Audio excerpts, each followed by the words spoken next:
This episode is brought to you by Editor X. I've been hearing some really great things from the design community lately about Editor X, the advanced web creation platform. Designers are getting a euphoric feeling, don't misinterpret that, while working on a simple yet mighty visual design software with the capabilities and results of a powerful website builder. Whether you're a designer who loves to code or wouldn't touch JavaScript with a 10-foot lightsaber, Editor X is for you. Stay tuned to learn more about the powerful features of Editor X. In the meantime, of course, unless you're driving or doing the clean and jerk, please visit userdefenders.com/editorx and discover the new standard in web design.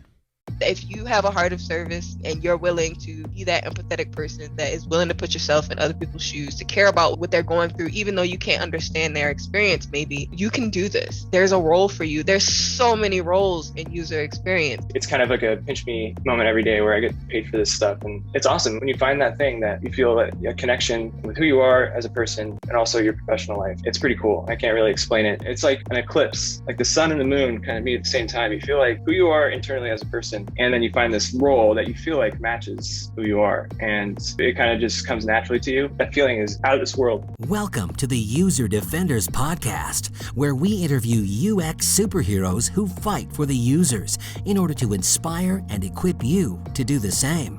And now, here's your host, Jason Ogle.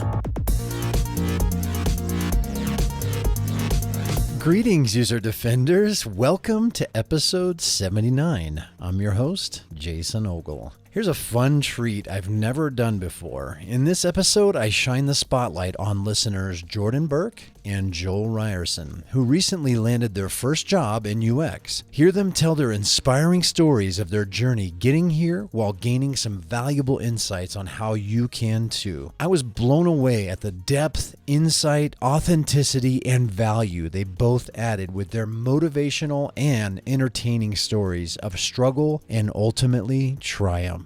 I'm going to kick things off with Jordan. A few of her takeaways are: be authentic. I love how she dives into that. It's so inspiring. Step out and outgrow your comfort zone. Scratch your own itch. Don't be a victim. Take your destiny into your own hands and have a spirit of service. This work is all about service to other humans. Before we jump in, I want to take a quick sec to share a review that came through recently for the podcast. This was really great. This was from Rachel Wallace. Hey, Rachel. Rachel says, always inspirational, always motivational, always informative, always amazing, with an exclamation point. I think this could be my fave podcast ever. It's a wealth of knowledge and information, not just simple facts on UX, but a storytelling time with some of the gods of UX. Jason delves into opinions and topics that really matter, and it's always fun.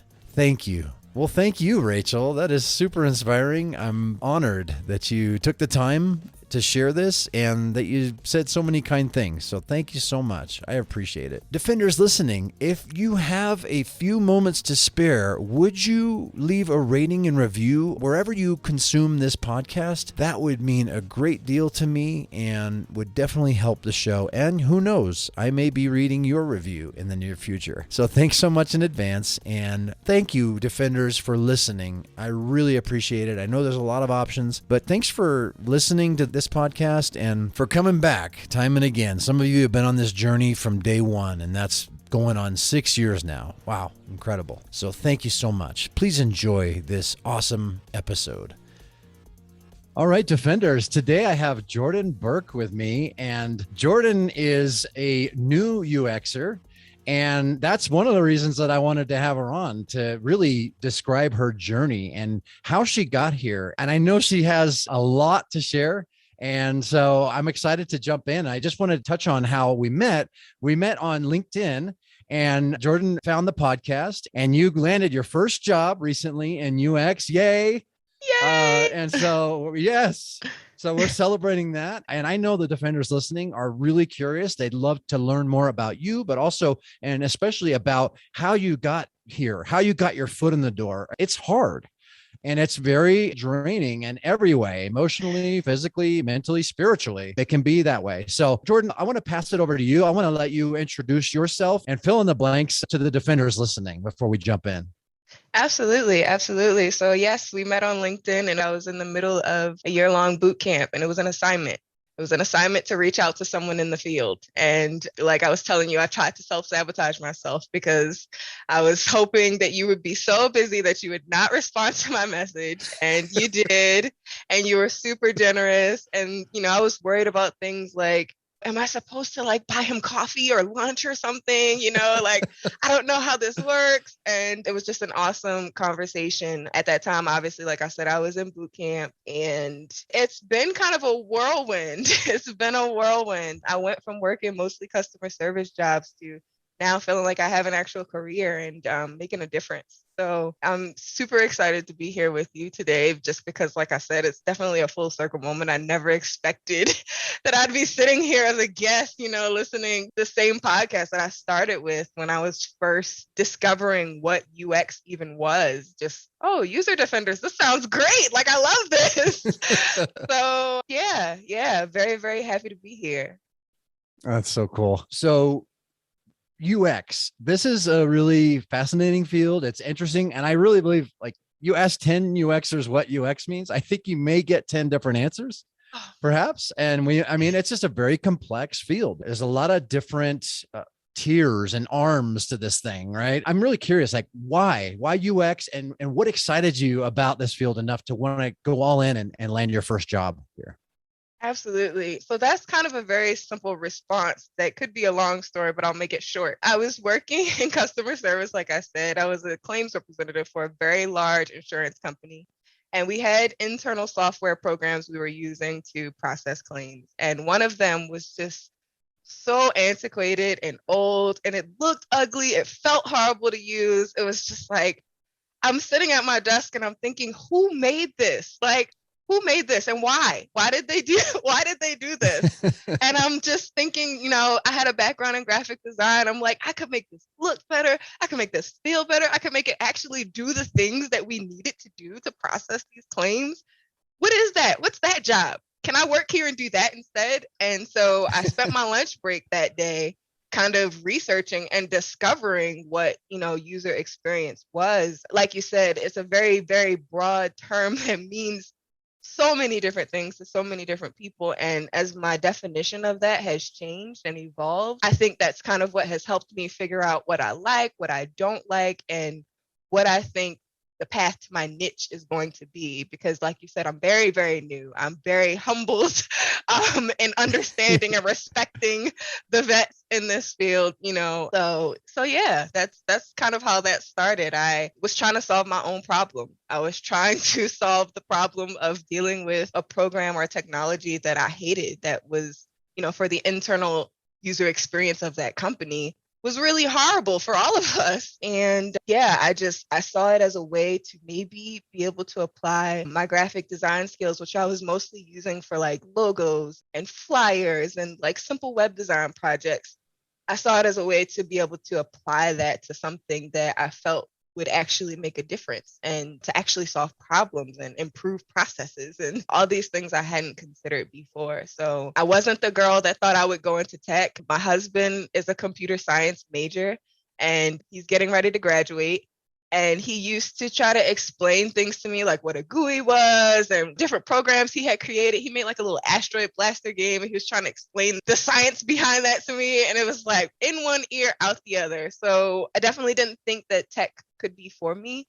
But when I discovered user experience and that I felt like it was accessible and there was a place for me in it, that just opened all the doors. So yeah. That's so cool. I love that. You scratched your own itch. Right? And there's a lot of, you're looking at this software and you're like, this sucks. This really, I'm the user here. And that's the other point. There's a lot of downplaying of you're not the user. You're not the user. Okay. Yep. Yeah. I know you're not always the user. Sometimes you are. Yep. Why not be the user? Even if you're not the user, why not try to? Isn't this field a lot about empathy and putting yourself as best you can in your user's shoes? Try to use the software that they're using and try to use it from their perspective. Of course, do your research because ultimately they are the end user. But I feel like there's a lot of downplaying of designers not being users. And I just feel like that's the perfect example. You were using the software and you realize it could be so much better. And why not you? right? Yes. Why not you to help make this better? Maybe it's not that particular software, but now you're making software better for other people and maybe yourself too. So I Yes. just really like that. I think that's really awesome. And your graphic design background, there's a lot of seemingly disparate fields that kind of cross over into UX, but there's also a lot of visual designers that kind of make that natural evolution into designing software. Because I mean, let's be honest, print is not as thriving of a medium as it once was. I mean, that's just the truth. Print is still important. We still need it. It's not as imperative because of all of the digital devices we're surrounded with. And it's certainly, Exactly. there's a lot of, I won't get into a tangent about the earth and about resources and all that, but I just think it's really cool. I also came from a visual design background and Yes. into software. So anyway, all that to say, I think that's a really cool origin story. And I love the story that your husband's more of a computer scientist. So you have like the form and function right there in one happy family. Yes. Yes. And that's it's a the beautiful goal. marriage, literally and figuratively. So I think that's amazing. How long had you been searching before you landed your first job? So that was a very rapid process. And I went through a lot of kind of emotional changes during that. I graduated from my boot camp in January of this year, and I was hired officially in March. And so obviously that's not a very long period of time. I think that for me, I took advantage of the ISA format to learn UX, and it was very, very beneficial for me at the time as someone who didn't want to accumulate more student loans and just really wasn't in a position to do that. So having a school or an entity behind you that's incentivized to help you find a job right off the bat, I mean, that I feel like gave me an advantage, because my school doesn't get paid unless I get paid. So they have that incentive to help me find a job. But I think for me, what made me kind of pull back from the process that a lot of other of my peers went through was that I felt like I was trying to conform myself to each job description and each job, like become whatever it is that they want in that moment so that you can just get a job.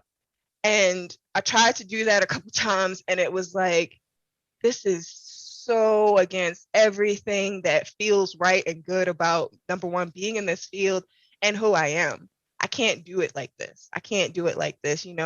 If that means that Microsoft or Google is going to be out for me, then, it's like, I just have to accept that. And so it was all kind of serendipitous how I landed this role. I was on all of the job recruitment sites from the moment that I started boot camp. I signed up for those things at the same time. I wanted to be seeing what the job descriptions were requiring as I was learning, so that if I needed to adjust what I was learning to find a role, then I would be able to do that and stay up to date. Because obviously we know kind of the 4-year model, by the time a lot of 4-year students graduate, some of the technologies they've learned are no longer relevant. So boot camp is a little bit more rapid paced, a little bit more up to date a lot of times. And yeah, I had all of those tools and resources pouring in with the job opportunities. And I found my job on ZipRecruiter. Literally almost missed the notification, and went through the interview process probably like a lot of other people, and ended up getting the role. And it was not typical of most tech interviews or just tech processes, I don't think. So because I'm working for a startup, first of all. So that's already a different kind of beast, just because you're dealing with people that are very new to bringing their idea to life, sometimes very new to technology. And that was clear based on going into the interview and then actually working in the role. So kind of I'm in a position where I get to define what user experience is for my company now. And that's not necessarily something that I expected to be doing in my very first role. But that's kind of why working for a startup is pretty cool, because I get to be that generalist and kind of flex all the muscles and wear all the hats, which I definitely am doing. So yeah, it was a very quick turnaround for me. And I didn't go through a lot of the traditional things, like, I didn't have like a whiteboarding interview or a technical interview. It was very straightforward as far as talking to the founders and the developer and meeting with them, interviewing with them, and they made their decision. So it was definitely for me. It was for me. Yeah. I think that's really cool, especially for a startup, because generally, at least in my experience, it seems like a startup, they just want to hit the ground running. Like there's a lot of lofty goals and not a lot of time to accomplish those goals in. So I would say that generally a lot of startups, they just want to go with somebody who's got a lot of experience, who's been doing this, who can just hit the ground running and maybe even be thrown in the fire a little bit. So I just think it's really cool that this startup was like, yeah, we know you're new, but there's something about you that we think you can get in here and do this job. Like, I think that's pretty awesome. You want to speak to that a little bit more? That's exactly how it went, and preparing for the interview, I was very nervous. I was just definitely feeling the imposter syndrome, definitely feeling like, I don't know if I'm cut out for this. Like you said, just thinking that all those other people that are so much more experienced than me, feeling like I was taking away something from someone else. And for me personally, I had to get to a point where I was able to drown those things out and kind of get back to why did you come into this field? What does it mean to you to make a difference in this field and to work in this field, and what ultimately is going to make you feel successful and like you're contributing in a positive way? Are you creating things that are accessible and equitable and helpful and useful and enjoyable to use? And I was able to speak to those things in my interview. I was very nervous going into it, but it was probably the easiest interview I've ever had in my entire life. Apparently, the interviews were only supposed to run for a half an hour, and mine ran like an hour and a half because they just wanted to keep talking. Wow. And we were just having great conversation. So like I said, it's a very unique experience that I don't think is going to be replicated many times for a lot of other people. What I can say would probably be replicated for other people is that I approached it with authenticity and just being who I am. I let them know, like I'm a boot camp grad. Like I just finished school. I expressed, this is my background. This is my background in graphic design. This is what I'm capable of doing. This is what I believe. My values aligned with the company's values, with the founder's values. Got along great with the developer. We felt like we would have a good collaborating relationship. And so those are the aspects that I think would definitely be repeated for other people. As far as finding this random awesome job on ZipRecruiter, I don't think everyone else is going to be able to do that. There's some providence in there. Yeah, for sure. So definitely, I think that being authentic and being honest about where I was at, what I was capable of, but also being like scrappy and willing to dig in and do the work, work to my benefit. I love that. Defenders, I hope you are listening right there. If not, rewind it, hit the 15-second button 3 times, because what Jordan just shared about being authentic, about being who you really are in your interviews. We all have BS meters. Every one of us, we've been designed, we have BS meters. And I can tell you, being on the other side of the table, many times interviewing folks, I can honestly tell within like the first minute, I can honestly tell if this person is just being authentically themselves, or if they're trying to be somebody else in order to try and impress, in order to try to gain favor. It's like, there's so much right there to that point that I think that's so valuable. And look, it wasn't about her skill set where was at in the moment, because she's just getting started. This is her first job, but look at how that paid off for her. It was her being herself, and it was her expressing her growth mindset. Being honest, right? Here's who I am. Take it or leave it. Here's what I know so far. And guess what? Here's my passion and my hunger and my desire to learn everything possible and do the best possible job that I can. Those are awesome attributes. I would have hired you right there too. I would have hired you on the spot, because honestly, it's so much better to have somebody with those attributes coming into your interview. You can train skills. You can't train growth mindset. You can't train a great attitude. You can't train a humble spirit, but a confident spirit too. Yeah. You can't. And it's a wonderful balance. So I'm just so excited for you. I think this is so awesome. Thank you so much. I work with a really supportive team, and one of my founders has said that. She was like, I didn't hire you because you knew everything. I hired you because I knew that you would do whatever you needed to do to get the job done, and that you do it well and you do it with integrity, and that you're not afraid to ask questions and, and admit that you don't know things or that you need more time to figure it out. And so it's like I said, it's a very, very, very unique situation. And I feel extremely, like you said, humbled and blessed that I was in the right place at the right time, doing the right things to find myself in a position to have that opportunity, because it was all the right pieces working together for me. And I think that can work for other people as well. Like, you can design that experience for yourself. It's just about kind of the decisions that you make and, how you put yourself out there, what you're willing to do. Are you willing to message Jason on LinkedIn and see if he'll respond and give you an hour of his time? Like, I've found that there are so many people waiting for someone to ask them a question. Like, they want to help you. And we're all kind of just so scared, and we want to present ourselves as these know-it-alls that have all the answers, and we want to be the smartest person in the room, and we want to impress everyone. And it's just like, okay, how much time and energy am I going to spend pretending to be something that I'm not, when I could be living fully in who I am and be enjoying my life? Like, so. Amen. Definitely. Yes. Woo. I love it. So, yeah, I mean, I just love that takeaway, defenders. I really want you to kind of really let that marinate. Be yourself. Right? I mean, it's so cliche. Everyone else is taken, right? But it's like, honestly, just be yourself, because it takes so much energy and it's so tiring and it's so deflating to try to be somebody else and then to just not get the results you're looking for. Right? Or be caught in the lie. Yes. That, I feel like, is the worst thing.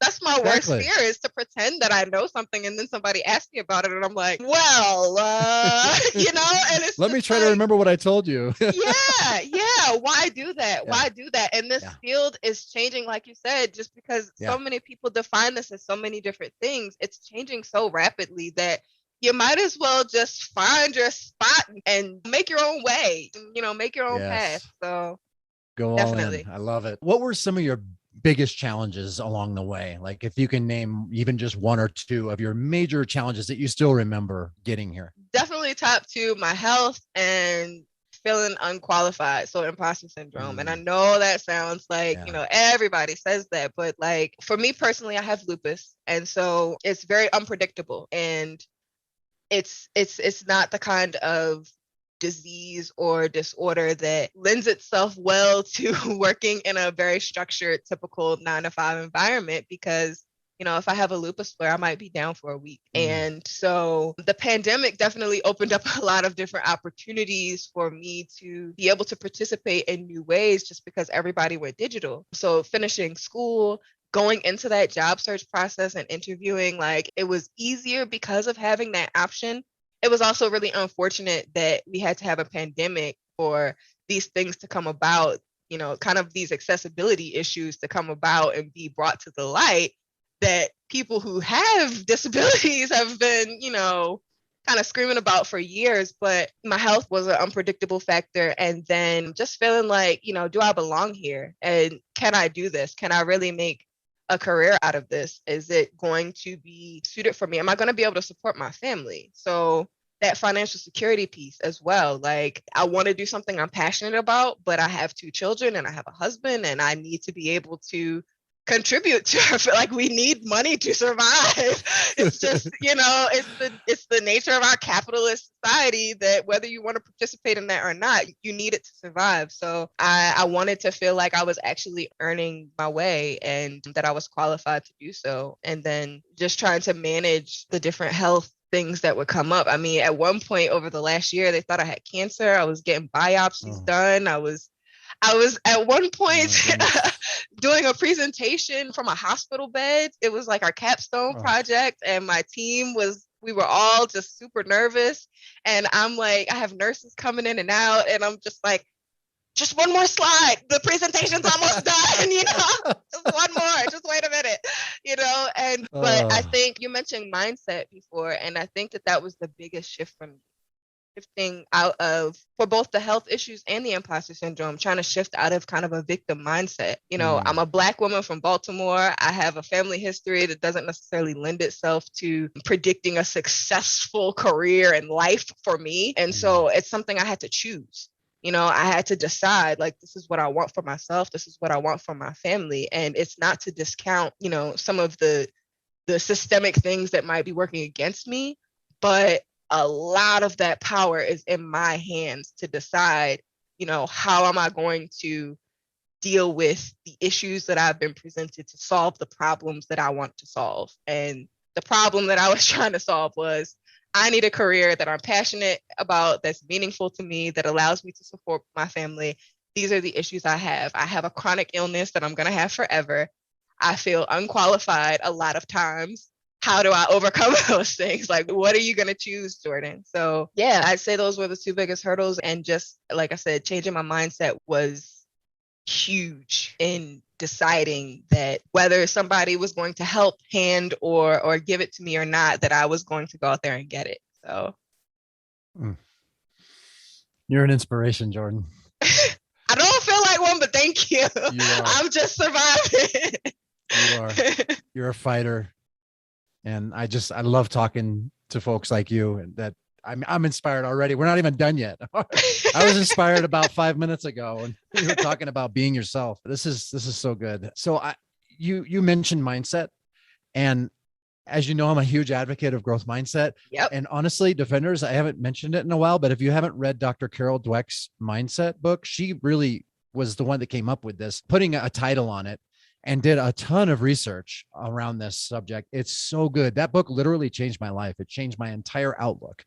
Yeah. So highly recommend that. I'll be sure to put a link in the show notes to that as well. But Jordan, I'm curious, along with mindset, what helped you along the way? Like, what are some other things that really helped you?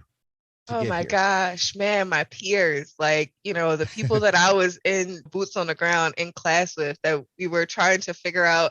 I mean, part of the reason I chose the boot camp I chose was because, unlike a lot of the other ones that were doing user experience, they also included the front end coding aspect. And I was like, oh, well, if I know how to code, then that'll put me light years ahead of everyone else. So let me go to this school. This is going to be great. And when I tell you, like, breezed through the UX portion, loved it. It was great. We got into JavaScript and HTML and CSS, and I was like, wow, oh my gosh. Like, that we had a group chat where it was just like, are you guys alive today? Does everyone still have a computer? Like, have we not destroyed them? And so relying on those people that, I'm going through it with. And we didn't have, this kind of crabs in a barrel mindset. Like, tech is huge. There's so many jobs that people can't fill because there's not enough people to fill them. We don't have to put each other down to get to where we're all collectively trying to go. It's not like there's this one job that we all are trying to vie for.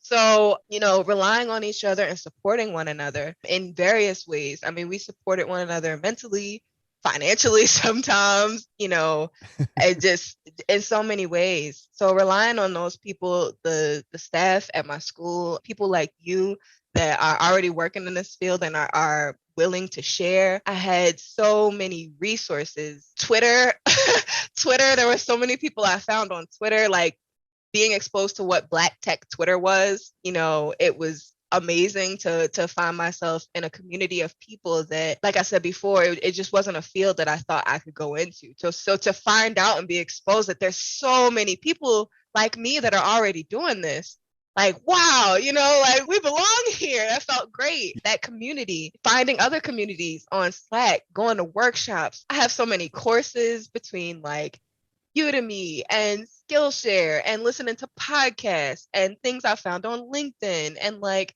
edX and all these different places. I was consuming from every possible way and platform or medium that you could consume from. So those were the things that really helped me. But like I said, just kind of the people that I was working with on a daily basis, being there for them and allowing them to be there for me. I'm a loner, but you cannot do this alone. And understanding that it helped me to change not just the way that I looked at what user experience was, but it helped me to just become a better designer, a better engineer, just because it's like, you can't design human experience and exclude yourself from human experience. That is not how it works. You don't have anything to speak to if you're not participating in the world And so as much as you want to remove yourself and be by yourself, you need people, you need others, you need other sources of knowledge, and you have to be open to communicating and sharing. So, yeah. So good. There's several things in there. I like what you just said about you can't design for the human experience without fully immersing yourself in it. I love that. That is so profound. And that's one reason, Defenders, why I'm not as worried about robots taking our jobs. That's the big thing, right? They're coming. Right. They're coming. They're coming for our jobs. They may do some of it. I mean, right now there's software where you can draw a wireframe and then take a picture of it and it'll create a digital version of it. Like there's software that does that right now. That's fine. But guess what? You still had to draw that. You still had to, and that still had to be based on research, human research. And so I think that's another thing I really like about this field is there's no substitute for humans doing this work, because who better than another human who understands the human experience, who understands the challenges of being human, right? And you mentioned being Black too. I mean, there's a lot of inherent. I can't understand that, right? I can't understand that personally, but there's a lot of inherent challenges just along those lines. So, and I appreciate you speaking to that too. Yeah, yeah. I mean, it's important because, like I said, a big part of the reason why, as a kid, I didn't say, oh, I want to grow up and be a user experience designer is because that wasn't necessarily something I was exposed to. I was heavily involved in like the different programs for science and engineering and art in elementary and middle school and through grade school. But like, I didn't have people come into my school and doing demonstrations that kind of exposed us to things like, virtual reality or programming and making basic programs or designing things digitally or whatever. I came into graphic design kind of on my own and mostly initially kind of doing the print thing. But like you said, that's obsolete. So you have to evolve, you have to be willing to grow and change and to look outside of what you thought maybe was possible for yourself. So I definitely have to speak to my identity and who I am, because I might have been here a lot quicker and maybe a different vehicle or a different path if I had some of the opportunities or had been exposed to technology in the way that other identity groups have throughout their lives. So that's also something that I definitely want to change. I want more people like me to think, hey, I could do that, especially more women. It's just, I want us to feel like that's accessible to me. I could be there, that's super important. And I feel like makes all of this pointless if I don't make that part of my mission or my goal or my values as being a designer and engineer in this field. Based on what you've seen, and I know this is really new still, but have you seen any improvements? Have you seen improvements in that area though of accessibility? And from your perspective, what do you see? Definitely. I think that there are so many more people stepping up. I mean, even just the face of some of the conferences and workshops that I've gone to over this past 2 years, there are a lot more for, underrepresented communities or cultures. I literally was just participating in trying to get into a fellowship that was specifically designed trying to find founders who are part of those underrepresented communities, like trying to put money into these people's hands for tech startups and ideas that, anybody can have a great idea. It's just a matter of, can you get exposed to the resources and the people or the technology that you need to bring it to life? So I think that there are a lot of people working in that area to make sure that those opportunities come to people who have historically not had those opportunities. And that to me is amazing. There's so many different things like Black Girls Who Code, and there's other programs trying to bring these things to, children at an earlier age, just like I was just saying, wanting to be exposed maybe at an earlier time in my life. My daughter's involved in some of these things like programming and coding and computers and tech, and all of that kind of stuff is integrated into her curriculum. And I'm finding like that's happening a lot, in a lot of different ways. So that is encouraging to me. And obviously there are still a lot of roadblocks and a lot of work to be done, but just having people that care about it and are making it their mission to say that I'm not just going to work in tech, but I'm going to work in tech and I'm going to bring technological opportunities and education to other people, who maybe are not normally exposed to them, because they belong here. We all do. So I definitely see that improvement, and it's so encouraging. It makes me so excited, and I want to be a part of it. It's so cool. That's so inspiring. And I love that. I love that perspective. And I wanted to genuinely hear from your perspective of what you're seeing, because there is still a lot more work to be done, but I'm thankful for the work that has been done. And I'm thankful that there are folks on a mission to help make this more of a more normalized thing. And I think it's just really inspiring. And I love that our kids, our young people, are getting exposed at a much earlier age across all different barriers. And I think it's really, really important. It is. Because you belong here. If this is something you want to do, Defender, you belong here, just like Jordan said. And the only true obstacle is yourself. Yeah. Really, at this point, because you can do, again, back to mindset, whatever you really genuinely want to do, you can do it. You can. It's not going to be easy. It's going to require some discipline, some hard work, and some pain, but it will pay off. The reward is there. Yep. Exactly. Right? Exactly. Pain, especially when you're coding. Just. Oh gosh. Yeah. Brain pain. Yes. Oh my goodness. But thankfully you have a live-in mentor. I do.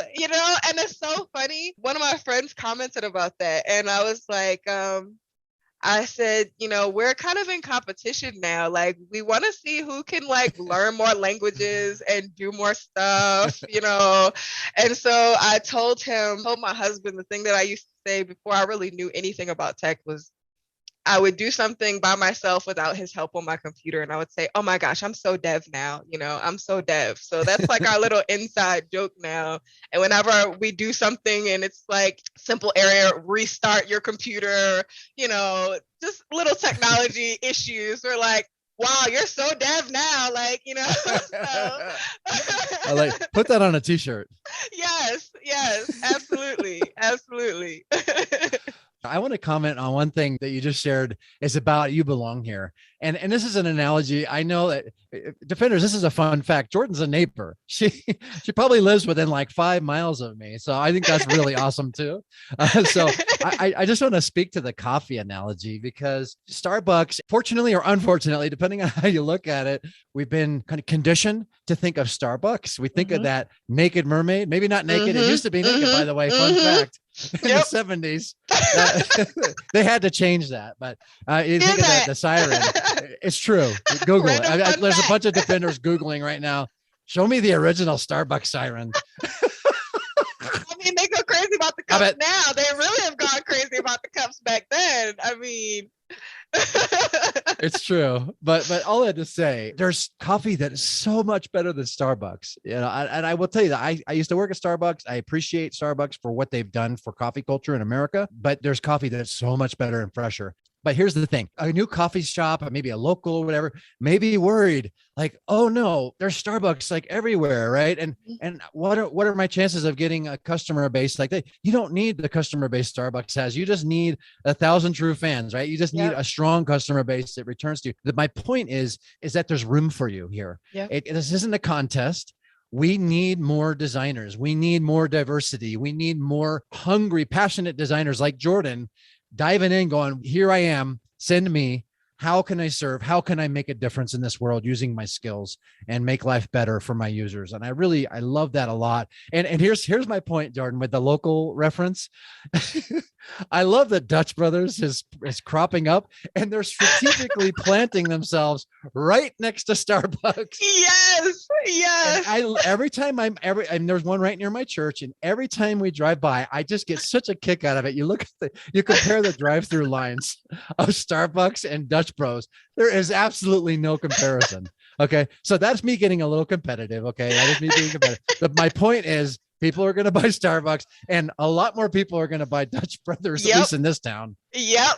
The lines will be wrapped around the little hut, literally, into the Starbucks parking lot. It's true. I just get such a kick out of that. But I just, there's room for you here. My point is, and our point is, there's room for you here. If this is something you truly want to do, and count the cost. This is part of the Land a Job in UX series that User Defenders that I'm doing on the show. So, but I am going to talk about this. I have a monologue part of this, and I'm going to talk to you about counting the cost of doing this too. I can sometimes maybe over sensationalize this sometimes without showing the other side. I think it's important to be balanced here, because honestly, this is hard work too. This is not easy work. It's fun, it's rewarding, but it's difficult. I will speak to the other side of this, just to count the cost as well. But if you want to do this, if you consider the cost, you want to do this, you can do this. That's my point.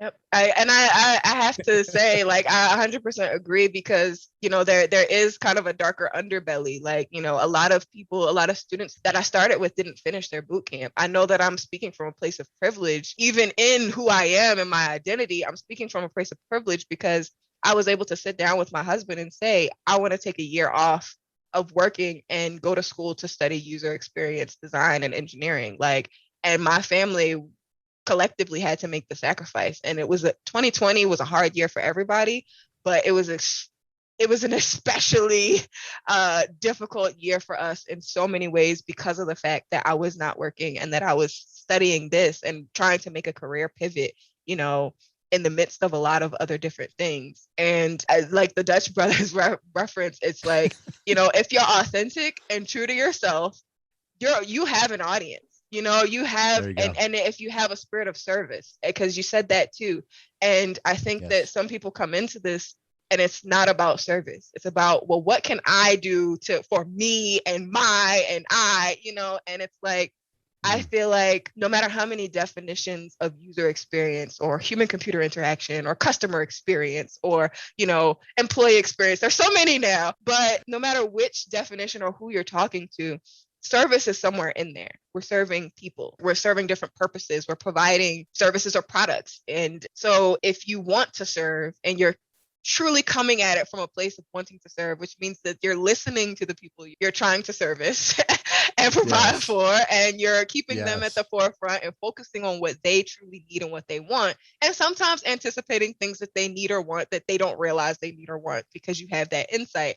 But, you know, ultimately coming back to that service, you know, and being humble about that, I feel like anybody can do this. If you have a heart of service and you're willing to be that empathetic person that is willing to put yourself in other people's shoes, to care about what they're going through, even though you can't understand their experience, maybe, you know, you can do this. There's a role for you. There's so many roles in user experience. Like, and that's why when we see these job descriptions that says, you know, we want a UX designer or a UX, you know, whatever they call it, and then you see what they're actually asking for, you're just like, okay, that's 7 different jobs right there. But I'm going to interview anyway, but that's 7 different jobs. I just want you to understand that.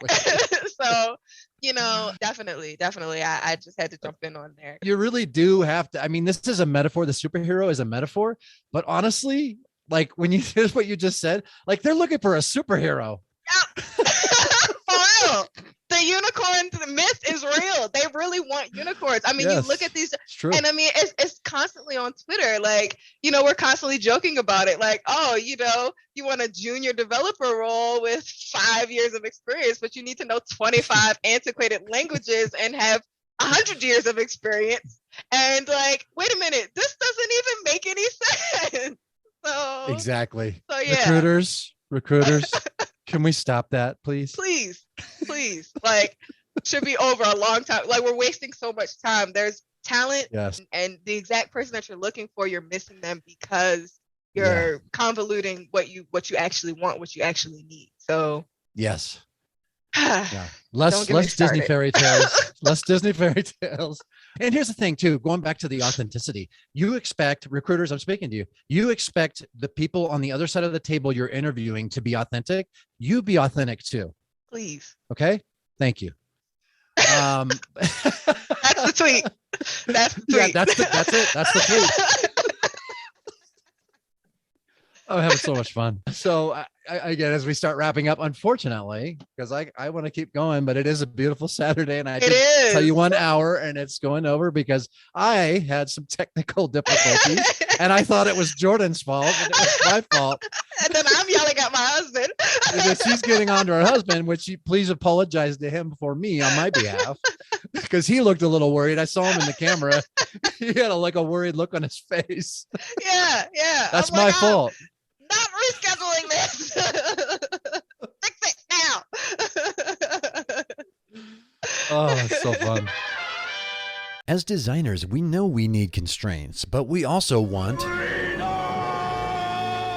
Like my manager says, get creative inside the box. Thankfully, Editor X gives you absolute design freedom. The workspace is so intuitive, plus they've combined CSS control with smooth drag and drop. You get developer level control in a designer's world, so there's total accuracy while crafting entirely responsive, killer layouts. Good design is good business. Another super impressive feature of Editor X is its integrated business solutions, including easy-to-use e-commerce tools, blogs, events, and booking systems. You'll feel like a superhero knowing whatever web magic you create will fulfill the needs of any top-tier brand. Finally, while I don't believe time is money, reduced time to market can certainly save you and your company a buttload of it. Take comfort knowing you'll be creating beautiful and powerful sites in no time, since Editor X streamlines the workflow and enhances collaboration. Ever innovating like good designers should, the folks behind Editor X are always making things better. They recently launched shareable design libraries, and I've got the inside scoop that there are more game-changing team features coming soon. I can keep talking about it, but you should really go see it for yourself. Visit userdefenders.com/editorx and discover the new standard in web design. So, Jordan, as we wrap here, but I'm wondering, what are you loving most about your newfound career in UX? Oh man. Oh, that's a loaded question. There's so many things that I love about this. Number one, just like I said, feeling like I found a field that was accessible to me, that plays to my strengths and I can live in my values, the things that are important to me in my everyday work. And I know that, for a long time for me, I didn't feel that way. I had a job because I needed a job and I needed a check, and I didn't really care about what I was necessarily doing. I mean, I cared about my customers, but, it wasn't like, wow, like this is the legacy I'm going to leave behind. I'm really making a difference here. And I think that's the biggest thing for me. I feel like, especially in American culture, we are kind of programmed to think that we must work until we die, and that we don't experience life, and I've had a very interesting, somewhat difficult life, and getting to a place where I can kind of have the culmination of all my life experience and bring that to what I do every day, who I am, and to get to authentically be me with the people that I work with. It's a dream. It's a dream. And my life changed so rapidly. Like, it feels like it was just yesterday that I was leaving. I was a counter manager for a really big cosmetics company. And I remember when I decided I was going to quit that job to go to school to do this. And I was terrified. And I had told my coworkers, I was like, you just wait.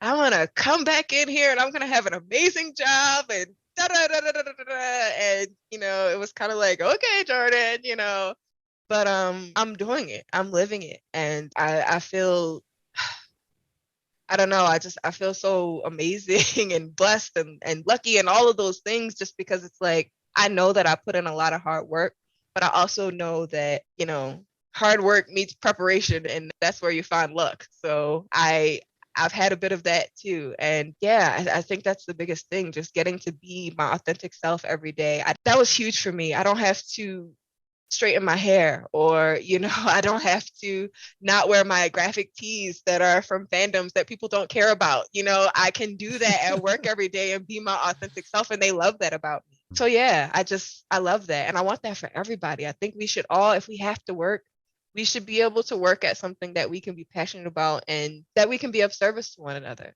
so that we can all enjoy living our lives, So. Wow. So good. So I just want to ask you, really, my last question for you is, just along the lines of putting yourself in the defender's shoes, Yes. because you were just there recently. Yes. Those, right? So that's one of the reasons I was like, I got to talk to Jordan. I got to have her on, because you don't have the curse of knowledge yet. Like that's what we call the curse of knowledge. Mhm. And I know you've experienced this. I've experienced this, defenders. I'm sure you have too. When you're trying to learn something new and you're learning it from somebody who's been doing it for decades, and they explain it to you like you should just know because they know. That's not how it is. That's why you don't have that curse of knowledge yet. And again, look at how much value you've delivered already. And so I genuinely want to know, and I know the defenders do too, if you have any words of encouragement, in the midst, there where you were, months ago, just pounding the pavement, getting on ZipRecruiter, getting on all these other websites. And sometimes it feels like a spray and pray, Yep.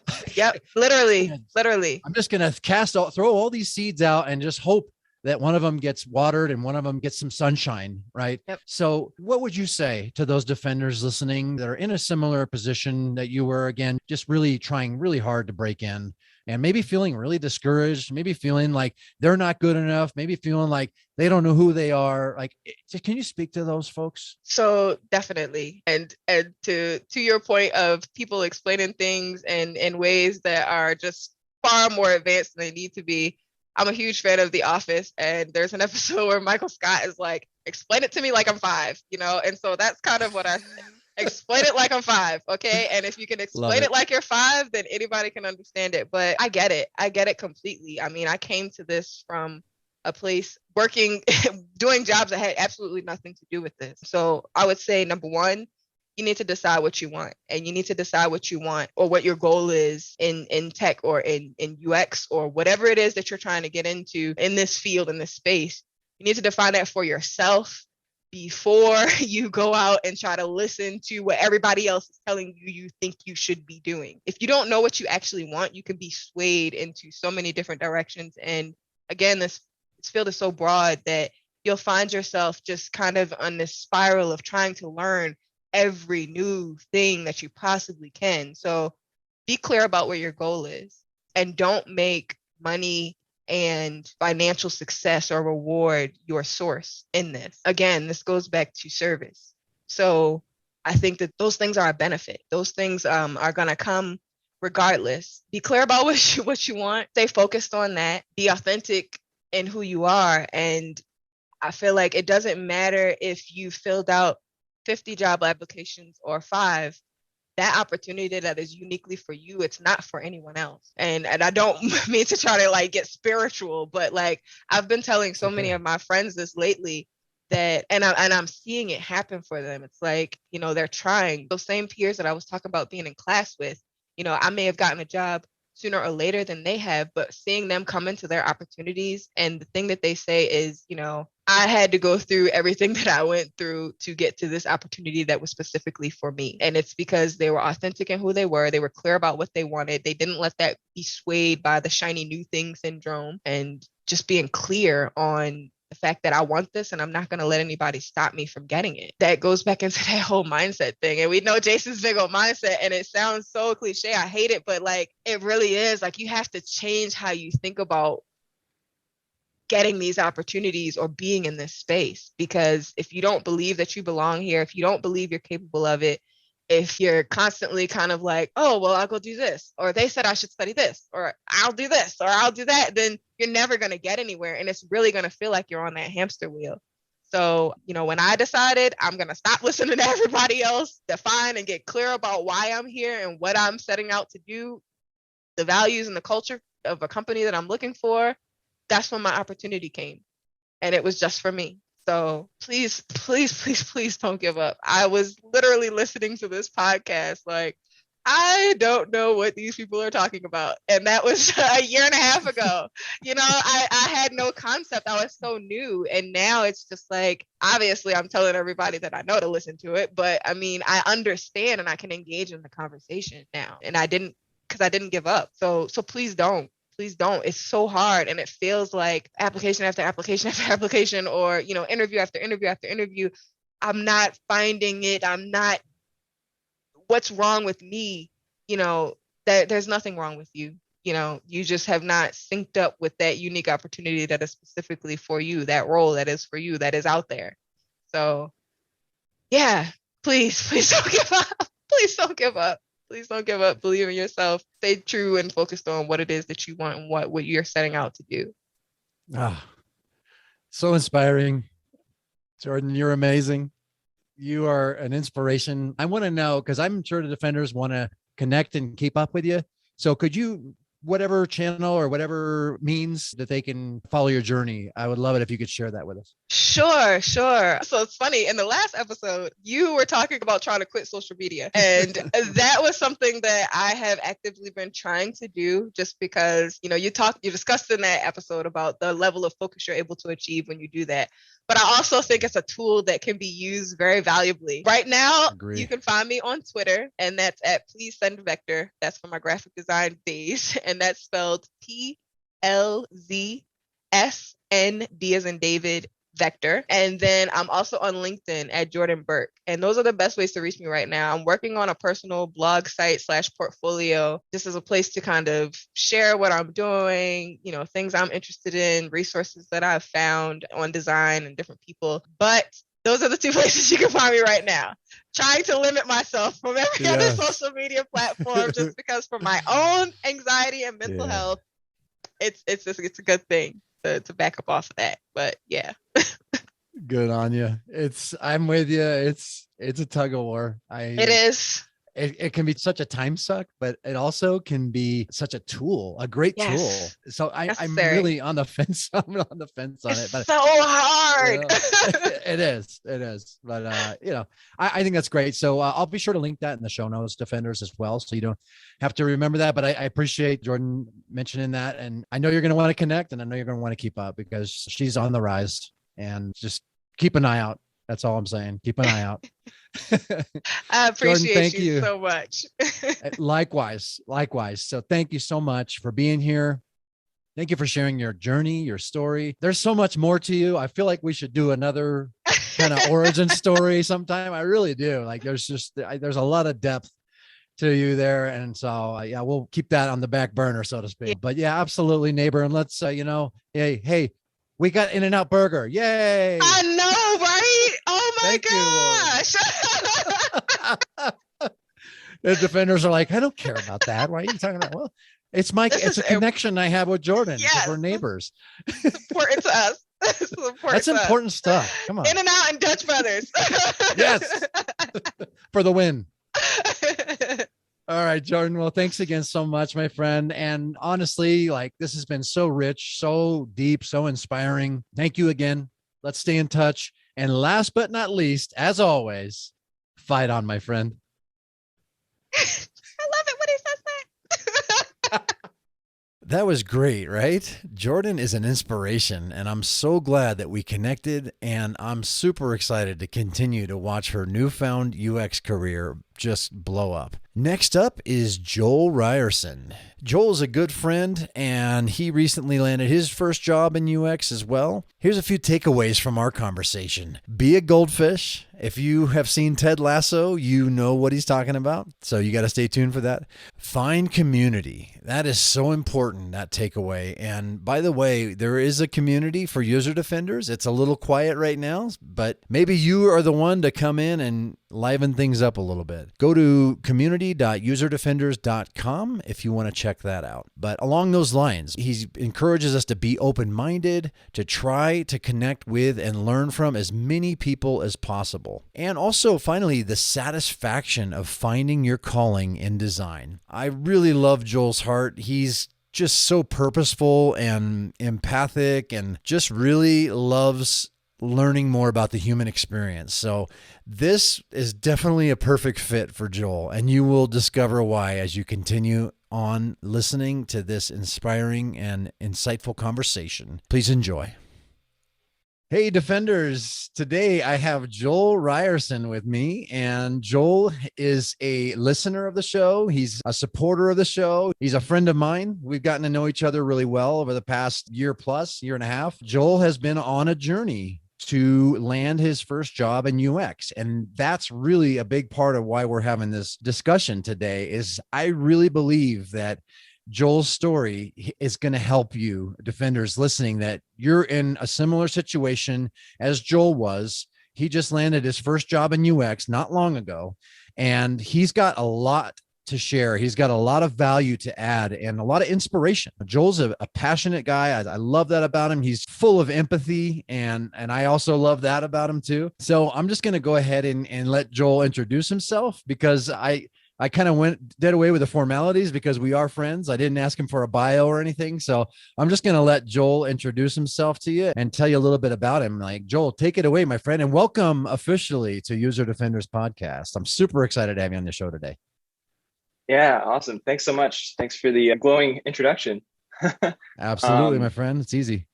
Yeah. So yeah, you pretty much covered everything. I've been doing this career search for quite a while now, and finally a couple years ago decided I wanted to pursue design, and it's been kind of a whirlwind since then. And I'm really excited to kind of share my story and share what worked for me, what didn't work for me, and hopefully inspire other people to find their roles and their purpose in their day-to-day design jobs. Awesome. That's cool. So you mentioned that you started this journey, a year or 2 years ago. Your interest in design really materialized for you. And I'm curious, why? What is it about UX that kind of excited you enough to just go all in and get to that place where you're like, that's it. There's no turning back. I'm going to get my first job. I'm going to get my foot in the door. So I really want to know, like, what is it about UX and design in general? Yeah. So it all kind of started right around when I graduated college. Growing up all my life, I never really had a direction and knew exactly what I wanted to do. My major was in communication studies, so super generic, and I was just trying to get a degree, and I didn't know what I wanted to do with my life. The more I started to explore design, the more I fell in love with it, and the more I wanted to keep learning and growing. And it was kind of this really, really exciting thing, because I felt like I finally found something that resonated with me, as a person internally. And I wasn't really happy with where I was in my career, work life. When I found design and I kept exploring a little bit further, I realized that it was kind of the perfect blend of problem solving, creativity, empathy, and it's just like they all kind of met in this perfect balance with each other. And that's kind of what I was searching for. And it's awesome because you get to kind of use both sides of your brain. It's like the emotional, empathetic part, and also the creative, artistic side, but also the problem solving, analytical side. It's so multifaceted, and it's just exciting because it's constantly changing, it's constantly growing. And I have a growth mindset. Like, I just want to continue to adapt and grow and learn and understand what makes people do the things they do in design. And not even just design, design that can be applied to pretty much everything in life. And it's really just about understanding people and understanding how we can solve those problems, but even outside of an app. Can be really pretty much anything in the world. I feel like I figured out life. I guess I feel like I figured out the blueprint for how do we connect better? How do we understand each other better? How can we treat each other more with kindness and respect and equality, just no judgment, and everyone sharing their knowledge with each other. And I don't know, it's really exciting to be a part of a community that is so willing to share and excited to get feedback and take feedback maybe they don't want to hear, but also apply it in a positive way. Just overall, it's just a really positive industry. That's awesome, man. I love that. That's inspiring. No time in history have we been able to connect with one another, to share information and knowledge and inspiration with one another and make people's lives better than in this age with technology, with the internet, with all the knowledge we've gained as humans to help each other. And it's incredible. It's incredibly humbling, and sometimes it can be incredibly overwhelming. Yeah. But I think that's both the intimidation and the exhilaration of this work. So we were talking about how I think it's 2 years or so in the making, you getting your foot in the door. Is that about right? Yeah. So when I decided, I kind of toyed around with wanting to switch careers, and I went through those life changes and just kind of tried to stay afloat for a couple of years. And it was still in the back of my mind. And then when I kind of got a little more comfortable with where I was, I just decided F it, I'm just going to go all in. I'm tired of being in sales. It's stressful. You wake up every day being stressed out about hitting your quota, and then it resets every single month. It's you're never comfortable, and it's okay to be uncomfortable it helps to motivate, but not in a way to where you're just dreading, you have this sick feeling in your stomach to where you start happy in your role. When I decided to go all in, I just searched everywhere I could to try to get as much knowledge as I could in design. And I looked for all the books I could, all the resources on the internet, podcasts, pretty much everything. And I stumbled upon your podcast early on, and that was a huge part of my education because you had so many awesome episodes with so many useful resources and different opinions and different ideas about design. A lot of the defenders listening, Yes, they're in a similar situation.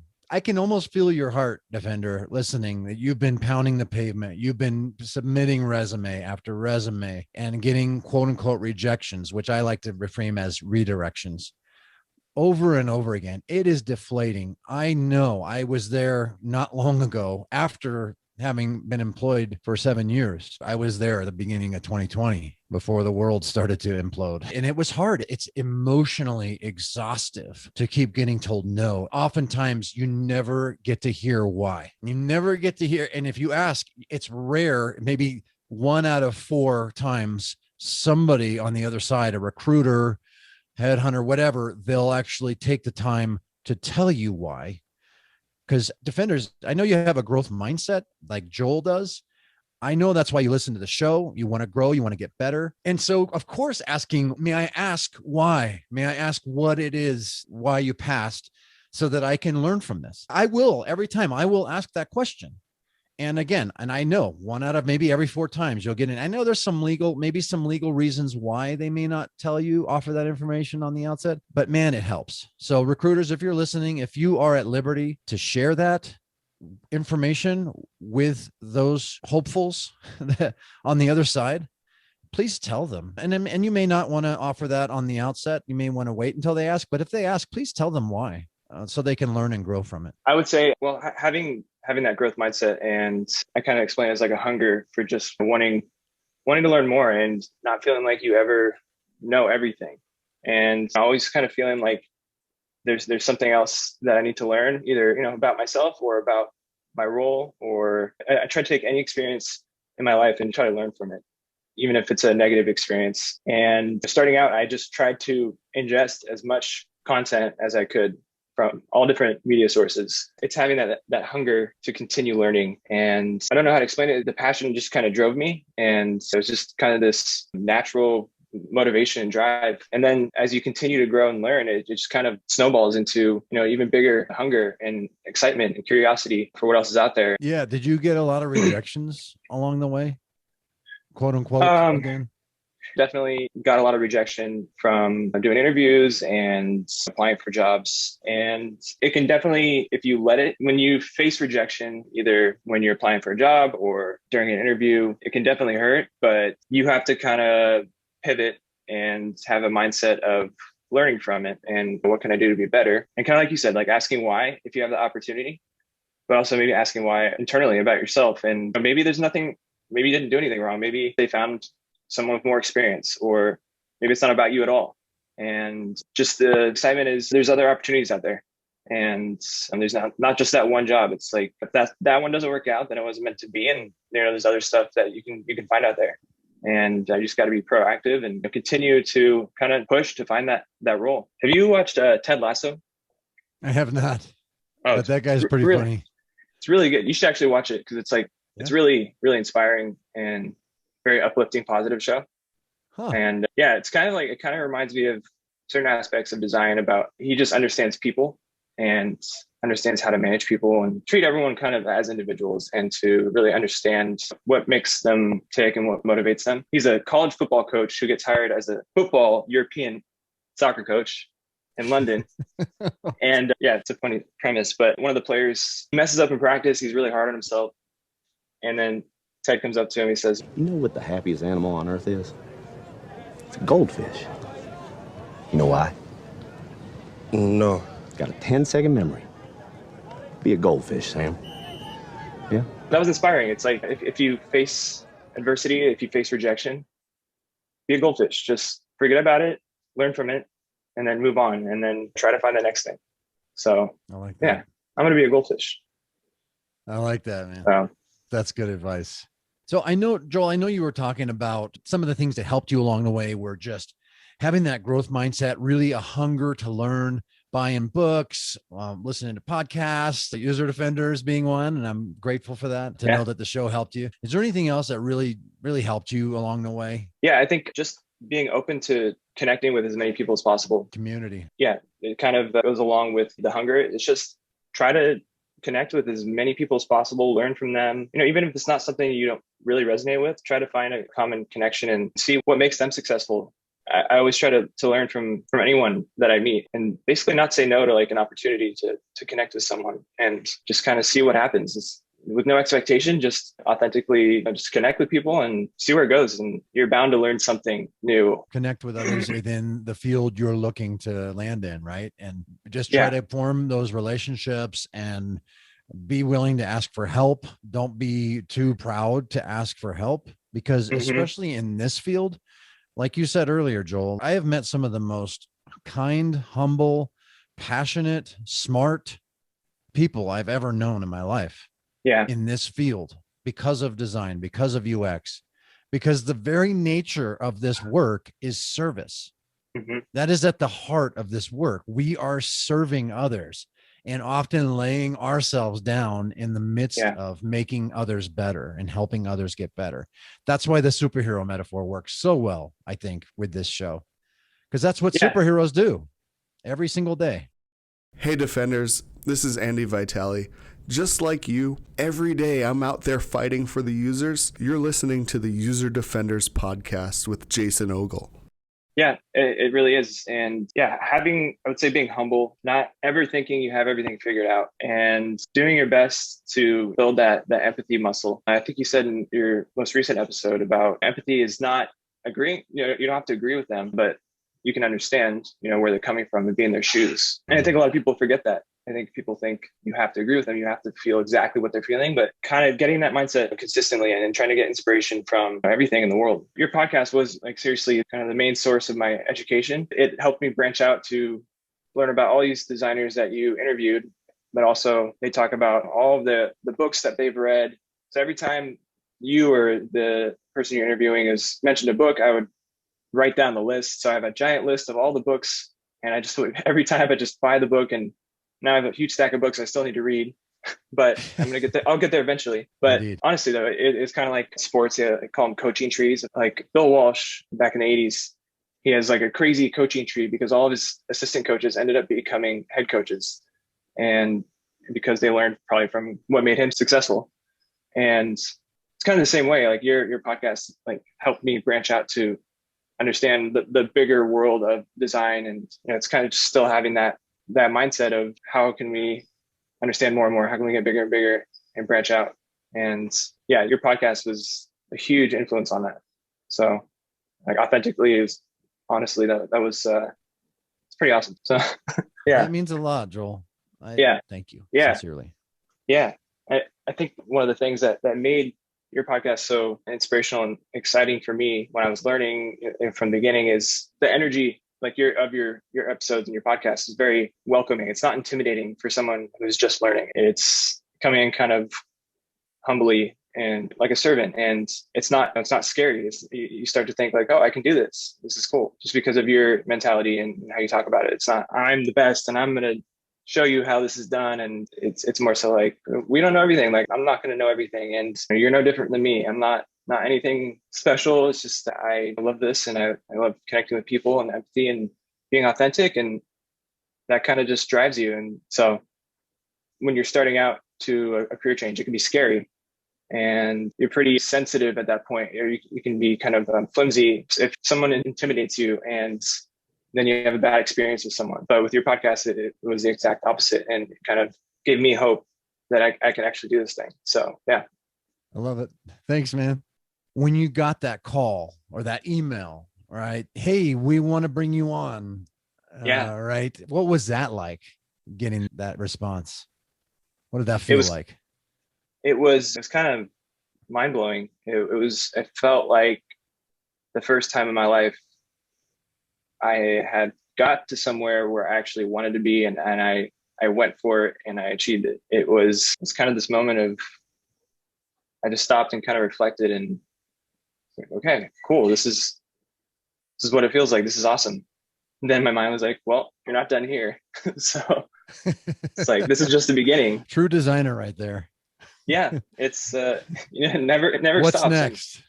Yeah. Yeah. But in a way where you're grateful for the current moment, but Yeah. you're constantly thinking about, I'm not going to settle here. I'm not going to just assume that I've made it or wherever you are. So yeah. Did you go and celebrate somehow when you did you take a moment, like even with that? I love that you're like, okay, this is great. And you're excited. And maybe you shed a tear, maybe get a little dusty in the room. Yeah. As I always say, and that'd be entirely understandable. I think I cried the first time I got my foot in the door in 1999, believe it or not, a long time ago. So did you do anything to celebrate that win? Yeah. I can't remember. It was December or something. Oh, I wish. It was December this past year, so couldn't really do much because of the pandemic. Couldn't go outdoors yet, really. No. So I think it was like we probably got like DoorDash or something. The only thing we could do, everything's closed, can't go outside. So got some kind of exciting food. Good. And that's good, man. And you defenders, that's a good lesson there. I want to draw out from what we were just talking about. I know we're all definitely, we have that achiever mindset, and that's awesome. Keep that, keep going, keep trying to get better, keep trying to better those around you. But please, and this is me talking to myself too, take enough time to just sit in that win and celebrate it. Even the little ones, especially the little wins. Don't let that pass by, because that goes into your story bank we talked about in Shahina's episode. You log these stories. These are great stories. This is your defense response for imposter syndrome when that ugly voice rears its head. So take the time to celebrate those wins. Okay. Right? Yeah. Yeah, absolutely. You deserve a moment to celebrate, pat yourself on the back, and take that time to reflect on yourself for a second. If it feels uncomfortable to, focus on yourself, but you're allowed to sometimes, and you can enjoy that moment. Exactly. Yes. Couldn't agree more. So Joel, in your newfound career in UX, I'm really curious, what are you loving the most? And then what are you loving the least about it? I'm really curious about both. Yeah. What am I loving the most? I mean, I pretty much love everything. It's pretty awesome that I get paid to do this now. I think that was the most exciting thing when I realized I got a job at first, and everything I studied for, I get to do the same exact thing, except get to do real work and get paid for it. And I think naturally, the visual part of design comes pretty naturally for me, more the initial research and understanding the problem, and that takes a little more brain work. And that part is probably something I want to continue to try to hone. I get to be in Figma every single day and work on these design problems. It's kind of like a pinch me moment every day where I get paid for this stuff. And it's awesome when you find that thing that you feel a connection with who you are as a person and also your professional life. It's pretty cool. I can't really explain it other than it's just this kind of this calm contentment. And I feel like I found like an alignment. It's like when there's like an eclipse, like the sun and the moon kind of meet at the same time. You feel like you're who you are internally as a person, who you are innately. And then you find this role that you feel like matches who you are, and it kind of just comes naturally to you. That feeling is out of this world. I love that metaphor, man. It's really poetic. That moved me a little bit. Really? Yeah. Just came up with that. That's really good, man. Yeah. So that part's really exciting. What I least like, I don't know if there's anything that I least like. I'd say it can be challenging as a newer designer I'm trying to get more confident in articulating my design decisions when I'm presenting to stakeholders. And it can be challenging to kind of push back because you feel like you're new here and you don't really want to step on people's toes. You don't really know how the hierarchy works. And it can be uncomfortable to kind of have that professional conflict, I guess, kind of like your last episode. Very fitting. It's very important. Like that part takes more work to try to get used to, and it's going to take some time, years of practice and being comfortable with being uncomfortable. And that part is definitely I wouldn't say dislike. It's just challenging. Yeah. But the challenge, it's exciting at the same time because it's a challenge and something that you want to get better at and grow. And then I guess I will say big picture wise, the thing I like least or would say is a little bit confusing as a newer designer is design, as we know today, is still a pretty young industry. And so there's constantly things changing. And I feel like to me, the most confusing thing is that the titles, there's not really like a consistent, what kind of designer are you? It just depends on which company you're at. And I think, again, it's confusing to know what you want. And a UX designer could mean 10 different roles at 10 different companies. It's just, you don't really know what kind of skill set that person has if they say they're a UX designer, unless you actually ask them specific questions and get to see their role. So I guess it's exciting also at the same time because we have an opportunity to kind of form that and as the industry matures. So it's an exciting, also feel kind of lost sometimes. One does not always equal one. The whole titles thing, that's a good point. I mean, it's true. I think because the field is so young still, at least the current form of it. I mean, when you look at UX in general, this stems back 40 years, really, as far as the computing side of things. If you go even further, you can go back really far in history and look at user experience as a concept. It's always existed. There's always been people trying to help other people have a better experience with whatever they're offering them. So you can get really, really micro with this if you want to. But the reality is software development in general, all right, let's just say even with Agile, that's really more recent, I'd say too. There's just a lot of evolution still happening here with this field. And I think it's good. I think we should always be trying to make things better. That's why we're designers. And if we can make design better, as designers, I think we should also be trying to do that as well as in addition to building great software. We should also always be asking, how can we make design better? How can we design better, right? The field of it. So I think that's interesting. You asked 10 different UX designers what UX means. I promise you're going to get 10 different answers. Do a research study and you'll find that is a valid statement.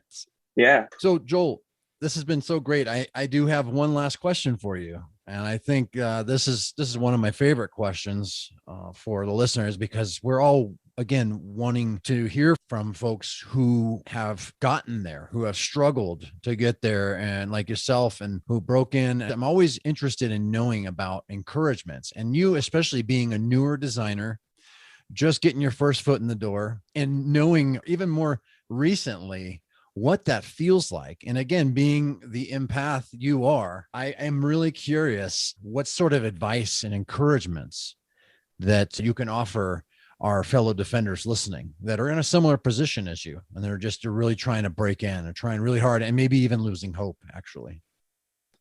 What would you say to those listeners, those defenders? I would say, as you're trying to find your first role, just understand that you are going to face rejection, and maybe ahead of time, think how you're going to deal with that and try to spin it in a positive way and try to learn from it. It's okay to be imperfect, and it's okay to mess up. That's part of the process, and continue to look for that angle that works for you. And treating your job search kind of like a design project. It's if one angle doesn't work, try another angle, and don't give up, because you're going to find that role at some point. And definitely rely on your network. And like that's how actually I found my first role. Is my manager, someone I went to high school with, and I posted my portfolio on LinkedIn, and he saw it and contacted me, and the rest is history. And you never know where that role is going to come from, where the opportunity is going to come from. So be open to, wherever that may come from. Be receptive. Don't say no to a potential opportunity. Just always try to connect and find common ground with people. And you never know where that may go, because really it's about connecting with people, and it's about understanding people. That's the core of design. That's what I was going to say. Yeah, I love it. That's great. So like design, we have all this technology. Initially, you think of all the tools and everything and the UI, and that's kind of like what people think design is. But really, we all understand design is more about empathy and understanding people and problem solving. So the tools and all the technology is just kind of the way we are able to use that design expertise. Design can transcend different technologies and tools, and that's just our current tool set in 2021. Who knows what it's going to look like in 10 years? It may be something totally different. And like you were saying, way back in human history, it's just problem solving. It's how can we make a more pleasant experience, a more enjoyable experience, and really get to the core of who we are as people. You remind me of this quote. I just read this recently in Scott Berkin's new book, How Design Makes the World. It was a quote from Douglas Martin, and I don't know who that is, but I'm curious now. Obviously a designer. He said, to your point about design, Joel, I really like this quote. Douglas Martin said, the question about whether design is necessary or affordable is beside the point. Design is inevitable. The alternative to good design is bad design, not no design at all. True, right? Yep. Everything is design. Everything. I think that's Scott's point. I have a feeling that one of the reasons he wrote this book is because he wants us all to realize that design is everywhere, and we ought to always strive to make things better, always strive to appreciate design, the craft. Yeah. Yep. Yeah. Appreciate the process and trust the process. Yes. And yes, yeah, exactly. And the process, for sure, because design doesn't magically happen. It's a lot of blood, sweat, and tears, and it's a lot of time, and it's a lot of labor, and it's a labor of love. Yeah. It takes a lot of mental energy to get to the point where you even understand the problem and understand who you're building that solution for. It's a lot of the not so glamorous stuff that is not on Dribbble and everything online that you see at all the fancy UI interactions and a solution in search for a problem. Yeah. Yeah. And it's kind of like you're watching a movie, like when you see all the amazing special effects and you don't really think about all the hard work that went into getting to that point, writing the story, doing all the production, and just how many people are involved. When you see all the credits at the end and you're just kind of amazed that there's like millions of people who made that movie. It's kind of the same process. It's what's under the hood is what design is all about. That is true design. And the outside is just kind of the end result of it. Yeah, I love that perspective. It's good stuff, man. So as we wrap here, Joel, I have a feeling that there may be some folks that want to reach out and maybe ask some questions or just connect with you. Like we were talking about networking, how important it is. And Defenders, I can't stress that enough. Dig the well before you're thirsty. Keep making connections, especially in this field. Keep connecting with folks, and you can ask designers questions, and we want to help. We'll let you know if we can't, but I think for the most part, we're always going to want to help you and always try to answer questions and try to do what we can. I mean, that's the spirit of this field, and that's why I love it so much. So if you're okay with it, would you be willing to tell us the best way to connect and to keep up with you, Joel? Yeah, absolutely. Well, you can reach me on LinkedIn. You can reach me on the User Defenders community, Twitter, my portfolio, if you want to check that out. Yeah. Should I give my contact information? Or No, that's perfect. That's perfect. And Defenders, I'll have all of this linked up in the show notes as well. So Joel, this has been awesome, brother. I appreciate you. This has been fun too and inspiring. So thanks for taking the time to really tell your story about how you got here, how you landed your first foot in the door, and in this exciting, challenging, and ever-evolving field, as I always say. Man, this is good stuff. And there's some Defenders listening that have gained inspiration and value and are going to use what you shared to get their first foot in the door. So thank you for that, brother. And last but not least, I just want to say, as always, fight on, my friend.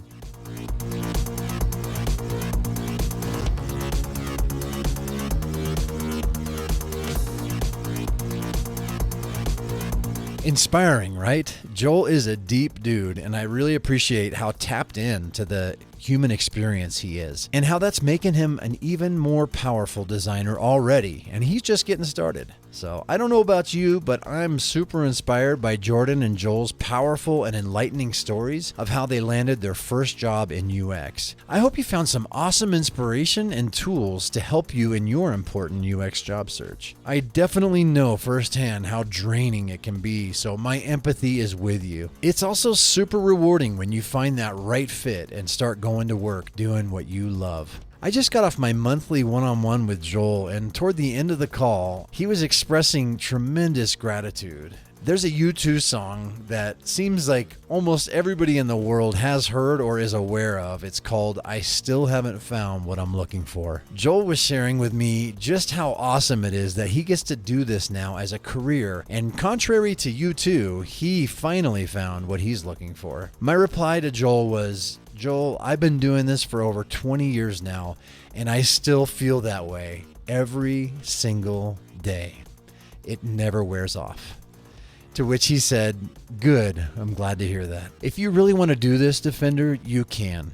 As I discussed with Jordan, the only person stopping you is you. And I'll also tell you to count the costs. This work, although rewarding and pretty dang awesome, can be arduous and incredibly challenging. I'll talk more about that in the next episode next month. I came to a realization recently, maybe even in my conversation with Jordan, that I can tend to over-glamorize this work and rarely ever share any of the rough side of it. And I kind of had this visual as I was thinking about this. There's two sides to every coin, and UX has a smooth side and a rough side, and it's a package deal. You get both sides. So anyway, definitely stay tuned. I'm going to wrap up the season before my holiday break with a final monologue episode all about everything I've learned so far about landing a job in UX. It's going to be great, Defender, and fit right in along with this episode into my Land a Job in UX series. And speaking of which, if you hadn't caught wind of that yet, definitely check it out at userdefenders.com/UXjob. It's super inspiring and it will give you some great resources and tools to help you land your first job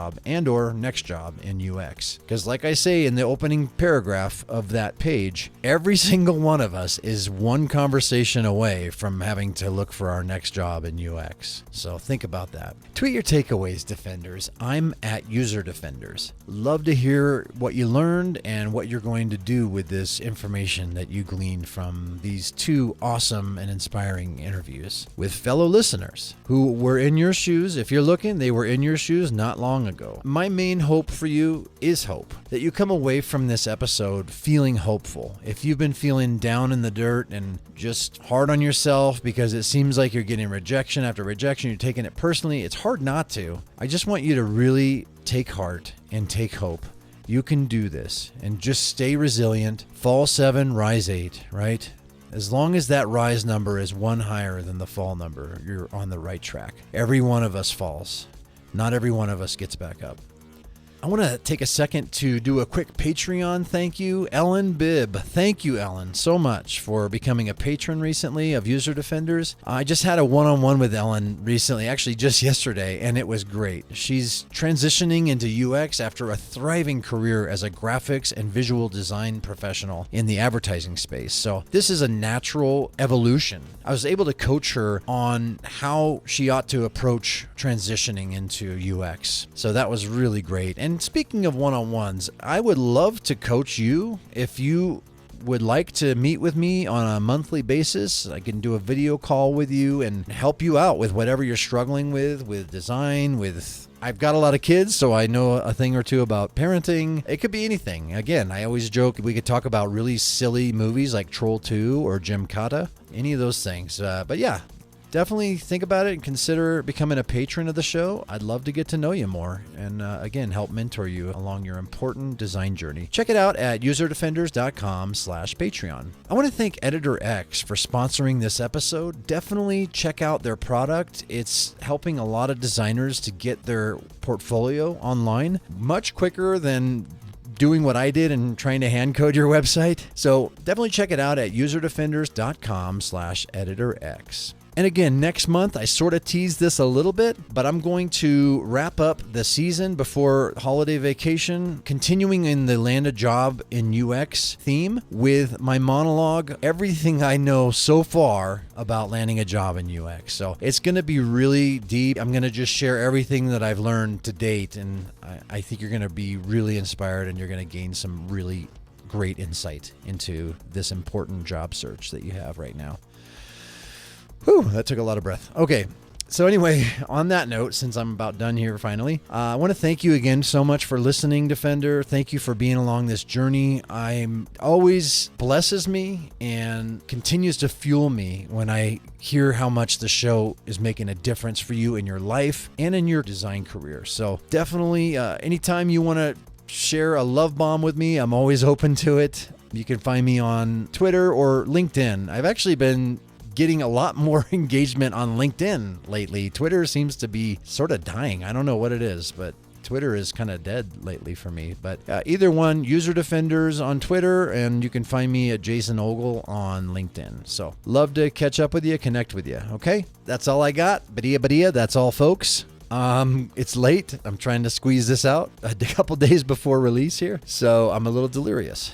But anyway, I forgot to mention this, but definitely subscribe if you haven't already at userdefenders.com/subscribe. The show's on Pandora now. It's on Audible. It's on Amazon. There's a lot of places you can catch the show. So anyway, thank you so much. I'm going to stop talking.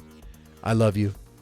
And last but not least, I just want to say, as always, fight on, my friends.